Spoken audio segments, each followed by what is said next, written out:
नमस्कार. अध्यात्मसुबोध मध्ये आपले स्वागत.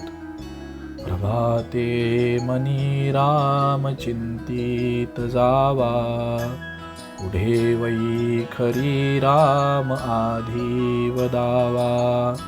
सदाचार हा थोर सांडून येतो, जनी तो चितो मानवी धन्य होतो. या श्लोकातून समर्थ आपल्याला सांगतात की पहाटेच्या वेळी भगवंताचं चिंतन आपण करावं आणि नंतर वाणीने सतत रामाचं नाव घ्यावं. त्याचप्रमाणे वागताना सदाचरण त्या ठिकाणी ठेवावं, ते कधीही सोडू नये. कारण की जो सदाचाराने वागतो तो मनुष्य या जगात त्या ठिकाणी धन्य होतो.